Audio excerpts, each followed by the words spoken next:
Bismillahirrahmanirrahim. Assalamualaikum warahmatullahi wabarakatuh. Alhamdulillahirabbil alamin wassalatu wassalamu ala asyrafil anbiya'i wal mursalin wa ala alihi wa sahbihi ajma'in.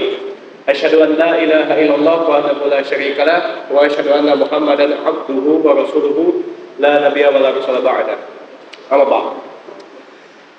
Alhamdulillah, senang sekali bisa berjumpa dengan bapak-bapak, ibu-ibu, adik-adik juga ya yang telah meluangkan waktu dan rela untuk hujan-hujanan dan mengorbankan waktu liburnya untuk kita sama-sama mengokohkan barisan dan juga tentunya menularkan semangat perjuangan.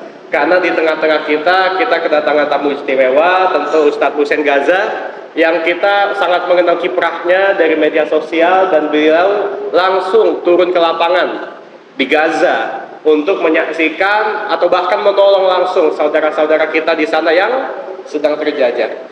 Nah, kemudian kalau misalkan tadi ditanyakan ke saya, kenapa saya memilih jalur sejarah? Kalau misalkan tadi Ustadz Husein Gaza memilih jalur jurnalis, sementara saya jalur sejarah, sebenarnya kerja kita berdua ini sama-sama punya peran untuk masa depan.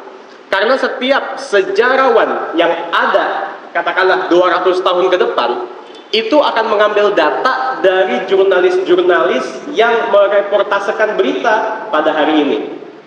Kita hari ini menyaksikan peperangan, menyaksikan jihad yang sangat berkobar di Gaza, di dunia Islam, di Masjidil Aqsa. Orang-orang setelah kita 2 abad besok itu nggak akan tahu cerita yang sebenarnya kalau tidak ada orang-orang jurnalis seperti Ustadz Husein Gaza. Betul? Karena itulah sejarah menjadi sangat penting supaya kita tidak lupa. Nah, kemudian ketika saya mengambil jurusan sejarah, mempelajari sejarah dan berjuang untuk menjadi sejarawan profesional, itu dilandaskan kepada niat bahwa hari ini kita dihadapkan pada generasi yang melupakan sejarah. Contoh, teman-teman, bapak-bapak, ibu-ibu, mungkin kita bisa rewind ke belakang 2 bulan lalu pada tanggal 7 Oktober ketika diletuskan pertama kali jihad melawan penjajah Zionis. Pasti ramai di media sosial, dan beda dengan pola-pola di tahun-tahun sebelumnya. Pada 7 Oktober kemarin atau bahkan masih sampai hari ini, banyak orang yang mempertanyakan perjuangan saudara-saudara kita di Gaza, mengatakan kalau mereka mulai duluan, mengatakan kalau mereka menyebabkan mudorot yang lebih besar ketika korban lebih banyak menimpa orang-orang di Gaza. Mereka menganggap ya udahlah, nggak usah nyerang, karena kalau misalkan menyerang, ya orang-orang Zionis itu juga nggak akan menyerang balik. Nah, orang-orang seperti ini adalah orang yang lupa terhadap sejarah penjajahan.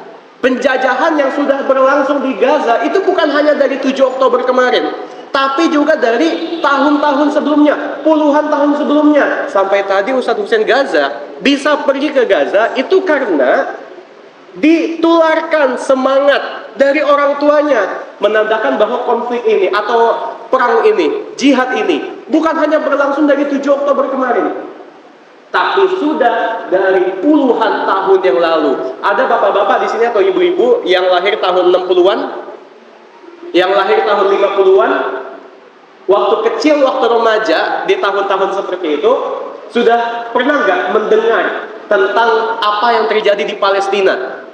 Sudah pernah belum?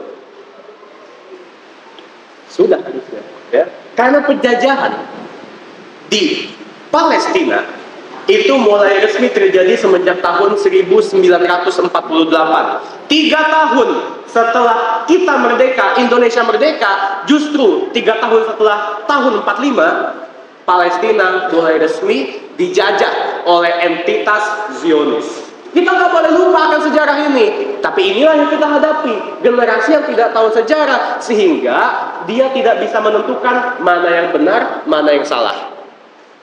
Oleh karena itu, sejarah menjadi sangat penting bagi kita semua khususnya bagi saya selaku orang yang langsung bergelut dengan sumber-sumber sejarah, dan saya mencoba untuk menguatkan identitas kita kembali, identitas kita sebagai orang Islam di Indonesia, bahwa kita bukanlah orang Islam yang terpenjara, terpencil di ujung dunia Islam di timur, di Indonesia ini.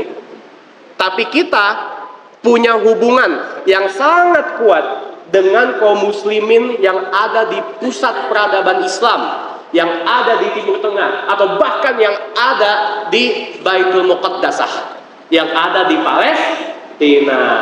FYI, for your info, satu info ya. Ada bapak-bapak atau ibu-ibu di sini yang suka ziarah? Karena tadi nyinggung ziarah ya, saya suka ziarah nih. Ada yang pernah ziarah? Ada yang pernah ke kota Kudus? Tahu Kudus di mana?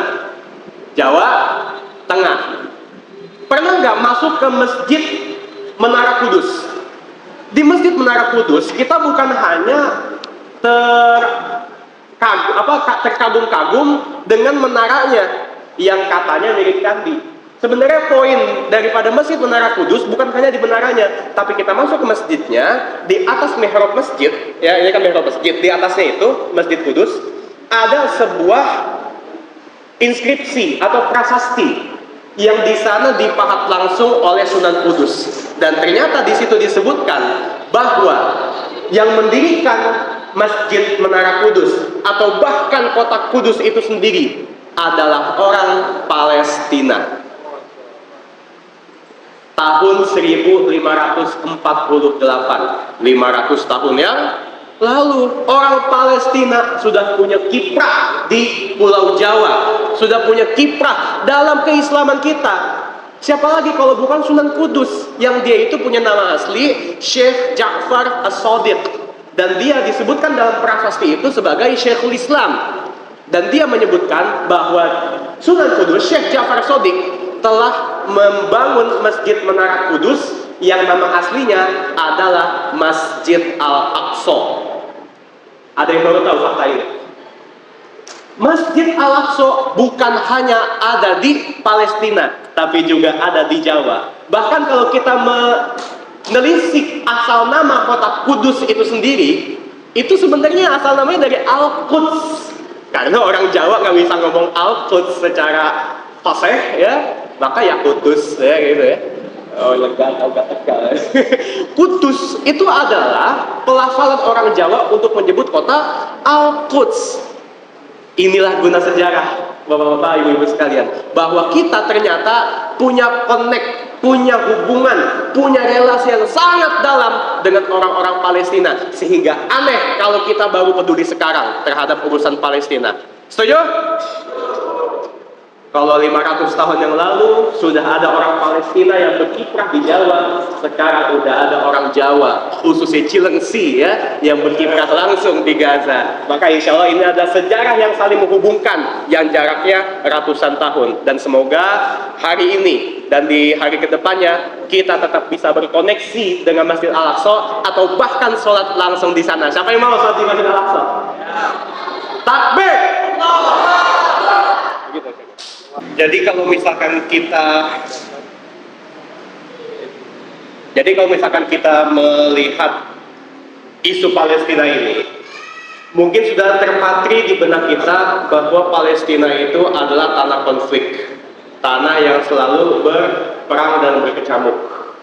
Sebenarnya bapak-bapak dan ibu-ibu sekalian yang dirahmati Allah, kecamuk yang melanda Palestina, bumi Syam hari ini, itu berumur pendek jika dibandingkan dengan sejarah ribuan tahun Palestina.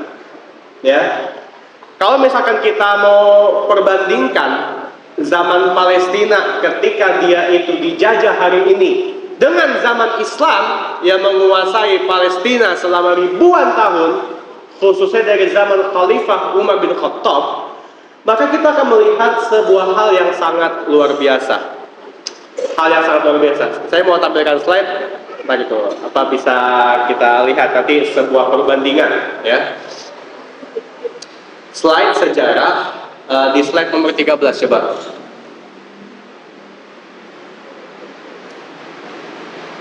karena ini bentuk acaranya talk show, jadi saya menampilkannya slide-slide ini hanya sepotong-sepotong saja. Karena ada sekitar berapa slide ini? 57 slide. Bisa sampai subuh kita kajian ya. Nah, slide yang 13. Next.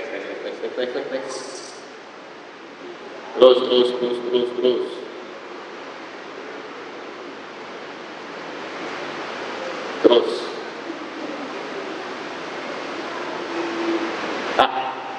Atau mungkin dari slide sebelumnya, ya, slide sebelumnya tadi, yang Arab. Nah, bapak-bapak, ibu-ibu sekalian, kita mesti mengetahui bahwa sebelum adanya Zionis, Palestina itu hidup dalam keadaan damai. Memang pada zaman Rasulullah SAW dan zaman sebelum Rasul pun, Palestina itu senantiasa dirundung konflik. Ya, rebutan antar peradaban, khususnya peradaban Romawi dan peradaban Persia, atau juga ada kerajaan-kerajaan besar di masa kuno yang pernah menempati Palestina. Tapi kita perlu melihat apa yang terjadi pada masa Islam. Ketika Rasulullah SAW diangkat oleh Allah untuk dimi'rajkan ke Sidratul Muntaha, maka Rasulullah itu menampakkan kakinya sebelum terbang ke langit itu di sebuah batu yang sekarang ada di dalam Qubbatus Sakhrah, yang ada di dalam kompleks Masjid Al-Aqsa yang dikasih kubah emas itu. Nah, tapi pada saat Rasulullah Isra Mi'raj, Palestina masih menjadi wilayah kekuasaan Romawi. Barulah ketika Rasulullah wafat, ketika digantikan oleh Khalifah Abu Bakar, dan Abu Bakar digantikan oleh Khalifah Umar bin Khattab, di masa beliaulah Palestina futuh di tangan Islam, dibuka ke dalam pangkuan Islam. Dan ini adalah perjanjian antara Khalifah Umar bin Khattab dengan patriark atau pemimpin Kristen di Yerusalem pada masa itu, yaitu Sophronius, ya. Apa perjanjiannya? Jadi ini yang dikatakan oleh Umar bin Khattab. Bismillahirrahmanirrahim. Hadza ma a'ta Abdullah Amirul Mukminin Umar. Ini adalah perjanjian yang diberikan atau hak-hak yang diberikan oleh seorang hamba Allah, Amirul Mukminin, pemimpin orang-orang yang beriman, namanya Umar bin Khattab. Kepada siapa? Ahla Iliyah, kepada penduduk Iliyah atau Aelia Capitolina, nama Palestina yang diberikan oleh orang Romawi. Minal aman, a'tahum aman li anfusihim wa amwalihim wa li kanasihim wa li kinaisihim wa li sulbanihim. Ya, dan Umar atau khilafah pada zaman Umar itu memberikan keamanan kepada penduduk Palestina dan juga keamanan untuk jiwa-jiwa mereka, harta mereka, walikina isihim, dan untuk gereja-gereja mereka, walisulbanihim, dan untuk salib-salib mereka. Jadi kalau misalkan kita melihat hari ini, baru kemarin Natal, ya kan?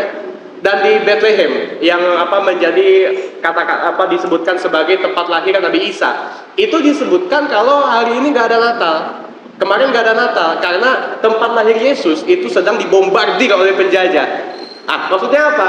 Bahwa sampai hari ini pun orang-orang Kristen, ya, atau bahkan situs-situs bersejarah umat Kristen masih ada di Palestina, masih utuh di Gaza atau di Al-Aqsa, karena memang sejak zaman Umar bin Khattab mereka diberikan keamanan.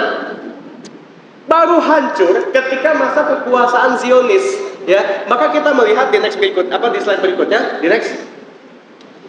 Ini adalah perbandingan antara ini adalah perbandingan antara Al-Quds yang berada di berbagai zaman, ya. Kita melihat tahun 637 itu Al-Aqsa dibebaskan oleh umat Islam, dan dari tahun itulah Al-Aqsa senantiasa berada di pangkuan kekuasaan Islam selama 462 tahun.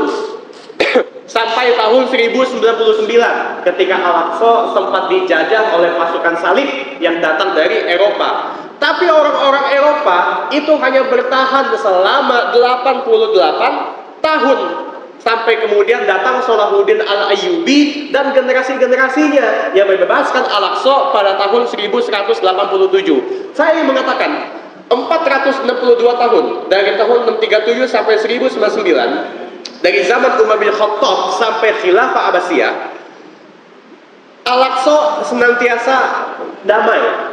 Ya, toleransi sangat terjaga. Baru toleransi itu rusak ketika pasukan salib tidak mentolerir orang-orang non-Kristen yang ada di Al-Aqsa. Tapi kemudian kondisi yang menyengsarakan itu dibebaskan oleh Salahuddin Al-Ayyubi pada tahun 1187 dan Islam kembali ke Al-Aqsa menguasainya selama 730 tahun sampai zaman Khilafah Utsmaniyah yang berpusat di Istanbul, sampai kemudian Utsmani kalah perang pada 1917. Ya, 462 tahun masa Islam dari zaman Umar sampai Abbasiyah dan 730 tahun dari zaman Al-Ayyubi sampai Utsmani menghasilkan angka 1192 tahun.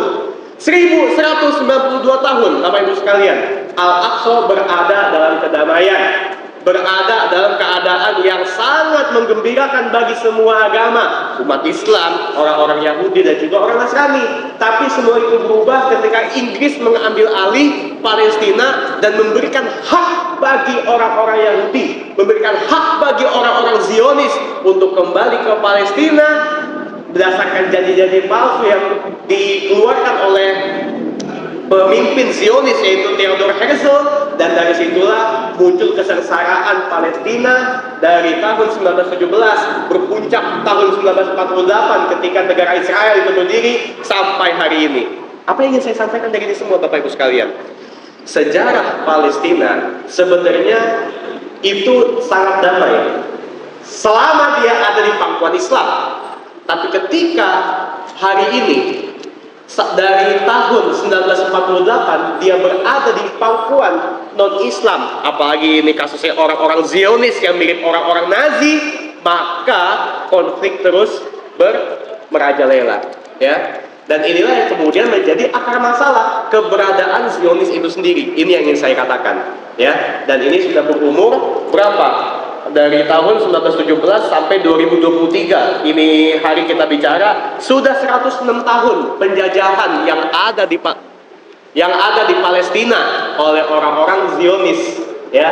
Dan tentu kita tidak bisa memperlama angka 1 abad ini. Kita harus bergerak, berjuang untuk menuntaskan akar masalah penjajahan di Palestina, yaitu keberadaan orang-orang Zionis. Begitu kira-kira. Bapak-bapak, ibu-ibu sekalian, masih semangat? Oke, sekarang kita mengelaborasi bahasa berat, ya, atau menjelaskan lebih lanjut kenapa negara-negara Arab atau bahkan seluruh kaum muslimin yang sekarang jumlahnya 2 miliar itu keok menghadapi entitas Zionis yang penduduknya cuma 9 juta. Bayangin Pak, Bu, 2 miliar orang lawan 9 juta. Kalau secara logika itu harusnya menang siapa?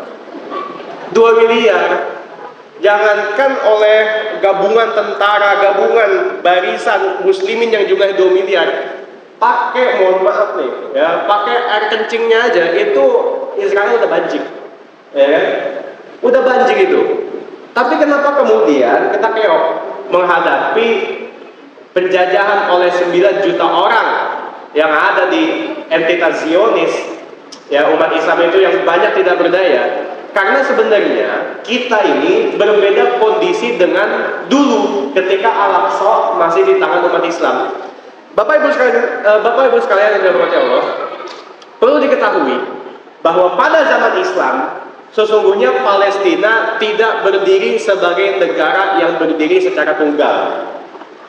Palestina itu dulunya merupakan salah satu dari negeri-negeri Islam.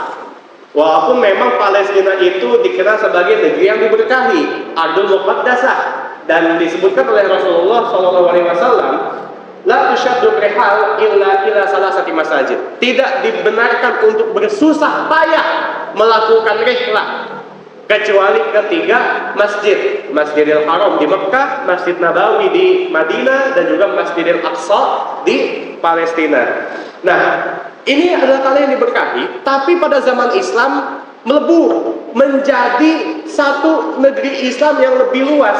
yang dalam sejarahnya itu dikuasai oleh sebuah negara namanya negara Islam, Daulah Islam, atau bahasa sejarahnya itu khilafah Islamiyah. Khilafah yang atau negara Islam yang pernah dikuasai oleh beberapa pemerintahan, entah itu Bani Umayyah, Bani Abbasiyah, Bani Utsmaniyah, dan seterusnya.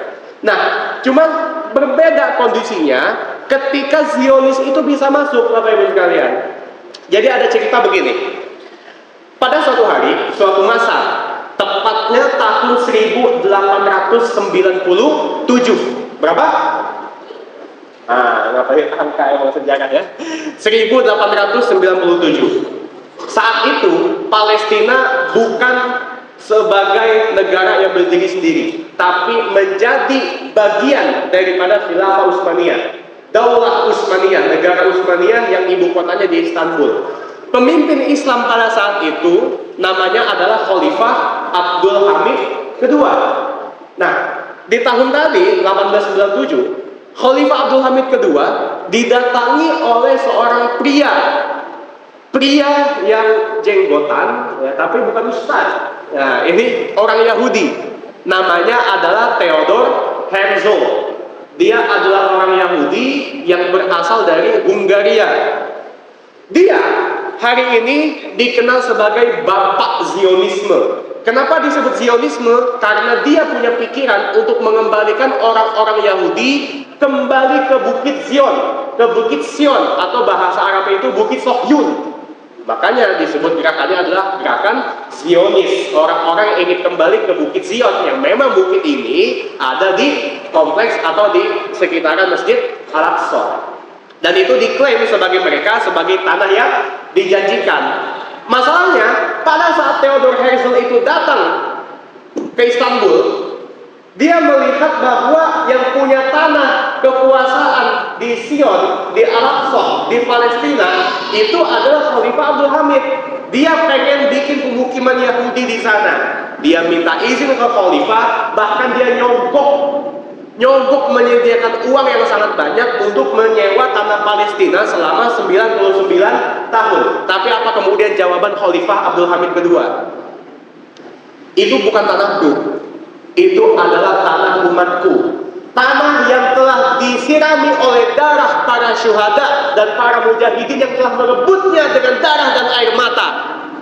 Yahudi silakan simpan harta-harta mereka. Kalau misalkan Yahudi ingin menguasai Palestina, maka Yahudi bisa mengambil Palestina secara gratis dengan syarat. Apa syaratnya? Syaratnya adalah saya sudah mati dan negara saya sudah hancur, yaitu Khilafah Utsmaniyah. Nah, dari sini kemudian apa yang bisa kita tangkap, Bapak Ibu sekalian? Bahwa ketika Khilafah Utsmaniyah itu runtuh pada tahun 1924, dan setelah tahun itu negeri-negeri Islam mulai terpecah belah menjadi negara yang berdiri sendiri, yang tidak lagi didasarkan Islam tapi didasarkan kepada asas kebangsaan. Maka dari situlah bencana kepada Palestina bisa terjadi. Ketika kaum muslimin mulai fokus ke negaranya masing-masing, tapi tidak peduli lagi ke kiblat pertama mereka di Al-Aqsa. Dan saat itu Al-Aqsa telah menjadi incaran daripada orang-orang Zionis. Dan betul saja, pada tahun 1924 ada data, Bapak-Ibu sekalian, ya. Jadi tahun 1917 itu ada terjadi namanya Deklarasi Balfour. Deklarasi yang diberikan oleh Balfour, yaitu Perdana Menteri Inggris, kepada gerakan Zionis bahwa Palestina yang telah dikuasai Inggris pada 1917 itu diberikan haknya bagi orang-orang Yahudi di seluruh Eropa agar orang Yahudi bisa pulang ke Palestina. Tapi dari tahun 1917 sampai tahun-tahun berikutnya, orang Yahudi itu masih sedikit yang pulang ke Palestina karena mereka masih melihat bahwa di Palestina masih ada kekuasaan Utsmani, kekuasaan Turki, kekuasaan Islam yang mereka itu walaupun sudah lemah tapi masih punya kedaulatan.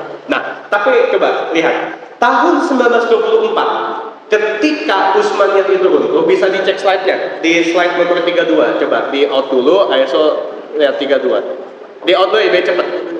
Escape. Yang nomor 32.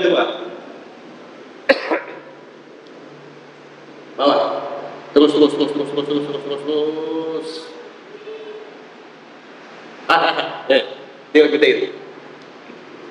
Jadi Bapak Ibu sekalian, bisa kita lihat datanya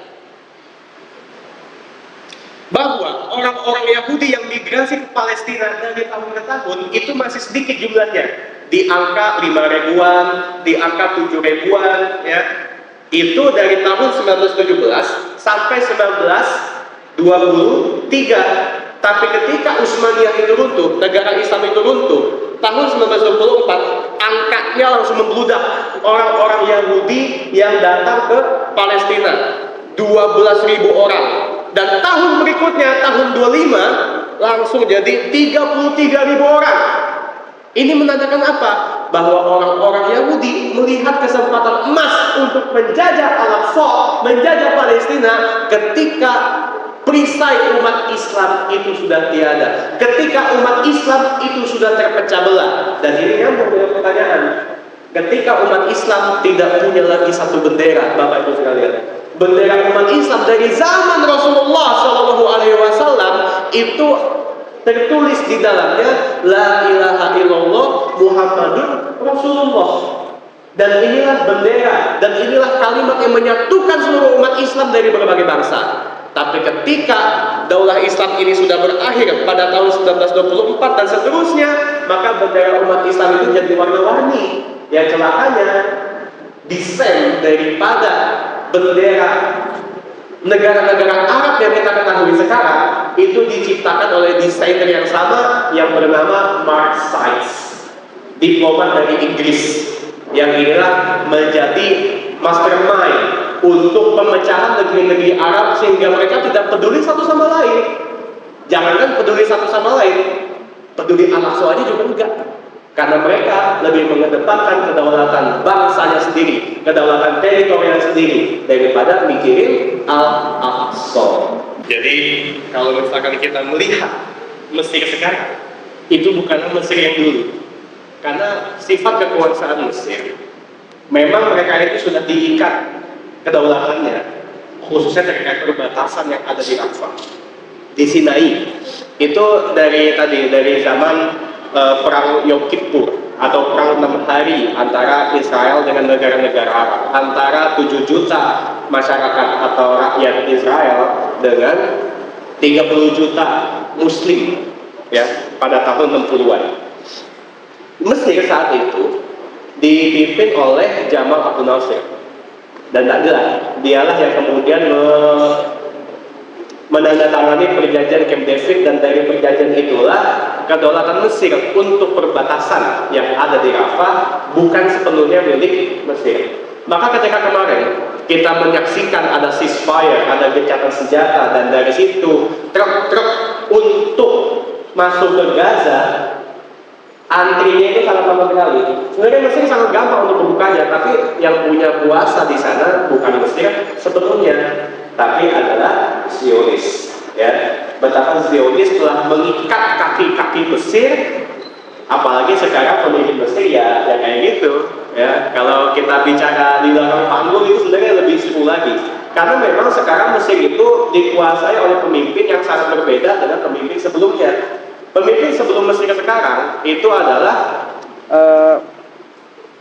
Muhammad Mursi almarhum, dan itu adalah beliau adalah pemimpin yang penuh kebaikan, banyak membuka perbatasan Rafah sehingga di Gaza itu banyak kebaikan di sana, ya, tidak peduli dengan tekanan daripada Zionis. Tapi ceritanya, dan ini kejadian waktu saya SMA, masih ingat betul, itu tahun 2012-an atau 11-an gitu. Mursi ini almarhum itu dikudeta oleh jenderal yang sekarang menjadi presiden Mesir. Dan ini ya, inilah yang punya sikap berbeda dengan presiden Mesir sebelumnya, di mana presiden sekarang itu lebih setia bukan lagi kepada kaum muslimin tapi kepada Zionis, dan itu adalah kenyataannya. Ya, Allah.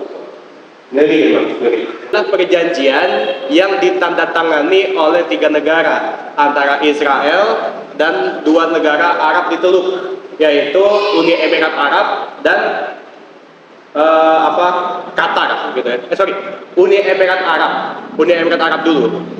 kemudian juga Israel. Nah, jadi ini mereka maksudkan membuat perjanjian yang mewakili 3 agama besar, 3 agama Kitabiyah yang disebut sebagai agama Ibrahimiyah, yaitu Yahudi, Islam, dan Kristen. Yahudi diwakili oleh Israel, oleh Zionis, Islam diwakili oleh Uni Emirat Arab, dan juga Kristen itu diwakili oleh Amerika Serikat. Perjanjian ini ditandatangani pada tahun 2020 pada masa Donald Trump masih memimpin Amerika Serikat, dan memang dia itu yang mencetuskan perjanjian Abraham ini dan dilanjutkan oleh Presiden Amerika sekarang, yaitu Joe Biden. Cuma begini kita melihatnya. Ini adalah perjanjian yang digadang-gadang untuk menciptakan stabilitas di Timur Tengah, untuk menciptakan stabilitas antara hubungan pemeluk agama-agama Kitabiyah, Abrahamiyah, atau Islam, Kristen, dan juga Yahudi. Tapi sebenarnya perjanjian ini adalah perjanjian transaksional belaka, perjanjian normalisasi hanya untuk memudahkan kepentingan-kepentingan bisnis antara Amerika, antara negara Yahudi, dan juga sebagian negara-negara Arab yang mau untuk mendamaikan hubungan mereka dengan Zionis. Sementara itu di saat yang bersamaan, Zionis tetap melancarkan serangan-serangannya kepada kaum muslimin baik di Gaza maupun tepi barat, padahal Abraham Accord atau perjanjian Ibrahim itu sudah ditandatangani pada tahun 2020. Berarti apa? Berarti ini hanyalah omong kosong, ya, omong kosong belaka dari politisi-politisi kelas atas, kelas global, ya, apa istilahnya, konspirasi global, ya, yang mereka itu hanya ingin memudahkan bisnis mereka, ingin memudahkan transaksional mereka dengan cara menginjak-injak agama, menginjak-injak kehormatan kaum muslimin dengan membiarkan pembantaian terus terjadi di Gaza. Jadi sebenarnya tidak ada yang signifikan dari Abraham Accord dari tahun 2020 sampai 3 tahun kemudian, yaitu hari ini, terhadap situasi yang ada di Palestina, penjajahan yang ada di sana. Jadi ini sebenarnya hanya gimmick, ya, gimmick belaka. Walaupun tetap saja perjanjian ini dipandang dengan pandangan yang cukup menggiurkan bagi negara-negara Arab yang pengen meneruskan normalisasi dengan Israel selain Uni Emirat Arab. Yang daftar antri itu adalah Saudi, ya. Makanya nggak heran waktu perang 7 Oktober, dari 7 Oktober kemarin sampai hari ini, beberapa jamaah umroh yang pergi ke Masjidil Haram dan Masjid Nabawi, mereka itu mengeluh dilarang untuk memakai atribut-atribut Palestina. Masnya nih pakai syal Palestina, sama syurtoh ditangkep itu kalau masnya pakai syal itu di Masjidil Haram atau Masjid Nabawi. Ya, nggak boleh ngomong Palestina, nggak boleh ngomong Gaza. Walaupun salah satu imam di sana yang sangat terkenal, kebetulan waktu saya umroh dan saya diimami sholat Jumat, itu khutbahnya itu tentang Gaza itu, nyebut-nyebut Sohyuni, la'ana ala Zioni, Sohyuni, laknat kepada Zionis. Itu imam terkenal itu. Tapi ya beda antara sikap khotib dengan sikap pemerintahnya. Dan ini terjadi sekarang, bahwa saat ini negara-negara Arab khususnya yang menjalankan normalisasi dengan Zionis dan Amerika, mereka sudah disumpel, ya, mulutnya itu dan otaknya itu oleh duit-duit dari Amerika dan juga Zionis. Ini fitnah kita, dan semoga kita tidak termasuk ke dalam golongan mereka. Ditanya solusi konkret, kita juga bertanya-tanya, dan ini menjadi pertanyaan umat manusia dari 106 tahun yang lalu, ya. Apa sebenarnya solusi konkret dari masalah Palestina ini? Dan banyak orang-orang berdebat di sana. Cuma saya kalau misalkan mau pakai kacamata sejarah, ingin melihat kepada penyebab penjajahan yang ada di Palestina itu apa? Ya kan tentu itu adanya eksistensi daripada negara Zionis itu sendiri. Dan inilah yang kemudian menjadi fokus perjuangan saudara-saudara kita di Gaza untuk, bahasa kasarnya ya, untuk mengeliminasi, itu masih agak mengeliminasi, atau bahasa kasarnya itu untuk menghancurkan entitas penjajah Zionis yang sampai sekarang masih bercokol di Palestina. Ini sebenarnya kunci, ya. Jadi memang judul daripada gerakan yang sekarang kita saksikan berjuang untuk membebaskan Al-Aqsa, yaitu Hamas, itu kan apa? Harakatul Muqawamah, gerakan perlawanan. Jadi memang harus melawan, dan itu solusinya. Cuma sampai kapan? Kita harus melawan terus. Dan sebenarnya siapa sih yang perlu melawan orang-orang Zionis ini? Apakah cuma Hamas belaka? Apakah cuma orang-orang Palestina belaka? Nah, Bapak Ibu sekalian dirahmati Allah, sebenarnya ada clue, ada apa arti clue bahasa Indonesia? Itu bukan bahasa Indonesia. Intinya ada kunci jawaban, ya, dari kisi-kisi, ya, ada kisi-kisi dari Rasulullah Shallallahu Alaihi Wasallam. Clue itu petunjuk artinya. Petunjuk, benar. Kisi-kisi petunjuk, ya, petunjuk dari Rasulullah Shallallahu Alaihi Wasallam. Bagaimana kunci kita melawan Zionis? Dan ini mungkin barangkali bapak-bapak atau ibu-ibu, adik-adik, mas-mas pernah membaca atau mendengar hadisnya, ya, dari Abu Hurairah radhiyallahu anhu, bahwasanya Rasulullah Shallallahu Alaihi Wasallam bersabda, "La taqumu sa'ah hatta yuqatilal muslimun al-yahuda." Tidak akan terjadi hari kiamat sampai orang-orang muslimin itu memerangi orang-orang Yahudi. Ya, fayaqtuluhum muslimun hatta, maka orang-orang muslim itu berhasil memerangi orang-orang Yahudi, atau membunuh, ya, yuqatil, membunuh orang-orang Yahudi. Nah, kemudian disebutkan begini, hatta yaqtabi Yahudi min wara'il hajar wasyajar, fayaqulul hajar wasyajar, sampai kemudian orang-orang Yahudi itu ngumpet di belakang batu atau pohon. Nah, kemudian terjadi suatu keajaiban. Tapi ini keajaiban ini bukan dongeng, Bapak Ibu sekalian, karena ini adalah sabda daripada Rasulullah Shallallahu Alaihi Wasallam. Berarti ini akan kejadian, dan kita mesti mengimani hari ini bahwa pada hari kiamat atau sebelum hari kiamat nanti kita bisa memerangi orang-orang Yahudi, dan pada hari itu batu-batu dan pohon-pohon bisa bicara. Apa yang kemudian mereka bicarakan? Ya, berkata batu-batu dan pohon-pohon itu, "Ya Muslim, wahai Muslim, ya Abdullah, wahai Abdullah, hamba Allah, ada Yahudi khalfi, ini ada orang Yahudi di belakangku. Nah, fata'al, sini, faktuluh, ya, bunuhlah orang Yahudi yang ada di belakangku ini." Nah, ini sebenarnya kunci jawaban, petunjuk dari Rasulullah. Siapa yang diseru oleh batu-batu dan pohon-pohon itu? Ya Muslim, wahai Muslim, bukan ya Filistin, wahai orang Palestina. Ya Hamas, bukan orang Hamas. Atau apa? Wahai orang-orang lain. Ya Saudi, ya wahai orang Saudi, ya Urdun, wahai orang Jordan, ya Misra, wahai orang Mesir, bukan. Tapi ya Muslim, wahai orang Muslim, ada Yahudi belakangku. Barangkali Bapak Ibu semua, orang-orang Muslim yang diseru oleh batu-batu dan pohon-pohon ini barangkali bukan hanya orang-orang Muslim dari Palestina, bukan hanya orang-orang Muslim dari Irak, dari Jordan, atau dari Mesir, dari Saudi, bukan. Barangkali orang-orang Muslim yang disuruh oleh batu-batu dan pohon-pohon untuk membunuh Zionis itu adalah orang-orang Cibubur. Orang-orang Ciracas, Muslim dari Ciracas. Kita nanti ikut jihad ke sana. Takbir! Masalahnya Bapak Ibu sekalian, siapa yang bisa mengkomando kita untuk jihad ke sana? Bisa nggak dengan kerangka hukum internasional yang berlaku di bawah PBB sekarang?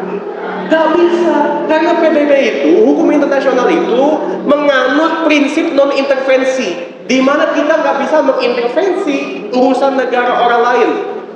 Tapi prinsip ini tidak berlaku bagi Amerika dan Inggris, ya. Tapi berlaku bagi negara-negara Muslim. Nggak boleh TNI, nggak boleh ATM. Tahu ATM? Angkatan Tentara Malaysia. Ya. Bukan hanya bicara Indonesia. Kita bicara Indonesia, Malaysia, Brunei, negeri-negeri Muslim semuanya. Hari ini nggak boleh ikut campur masalah Gaza dan Palestina, kecuali hanya urusan obat-obatan, kecuali hanya urusan makanan, atau bahkan tadi disebutkan mengirim kain kafan.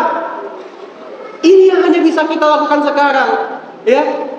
Memang kita bisa berjihad dengan harta, tapi kita juga ingin jihad dengan jiwa kita. Dan ini, siapa yang bisa melaksanakan dan mengkomando kita? Tentu bukan dengan pemimpin-pemimpin yang ada dalam kerangka hukum internasional sekarang, tapi pemimpin akhir zaman yang bergerak atas perintah Allah dan Rasulnya, tidak mendengarkan siapapun kecuali perintah Allah dan Rasulnya. Tidak mendengarkan Joe Biden, tidak mendengarkan Antonio Guterres, tidak mendengarkan Rishi Sunak. Tahu nama-nama yang saya sebutkan tadi? Inilah pemimpin-pemimpin global yang sangat dibenci tapi berkuasa hari ini. Kita tidak akan mendengarkan mereka, tapi kita hanya akan memenuhi seruan Allah dan Rasulnya untuk mengusir orang-orang Zionis yang menjajah Palestina. Dan itu hanya bisa terjadi kalau kita satu komando. Ya, nggak bisa kita ini bergerak sendiri-sendiri, satu komando. Nah, itulah yang mesti kita perjuangkan. Mungkin itu ya, karena tadi bilangnya juga penutup dari saya, maka ini yang moga-moga bisa menjadi inspirasi bagi kita semua bahwa penjajahan Zionis di Palestina itu terjadi ketika ada Zionis itu sendiri. Tapi tadi kita lihat angka-angka dan sejarah-sejarahnya, tahun-tahunnya. Kapan Zionis itu mulai bercokol? Ketika pemimpin umat Islam itu sudah tidak ada. Berarti kalau ingin Palestina merdeka dari Zionis, kita harus menghadirkan kepemimpinan Islam yang ampuh dan paten untuk mencegah orang-orang Zionis berkuasa, sebagaimana masa lalu ketika Palestina damai selama berapa tahun tadi? 1192 tahun di bawah Islam, dan juga tentu di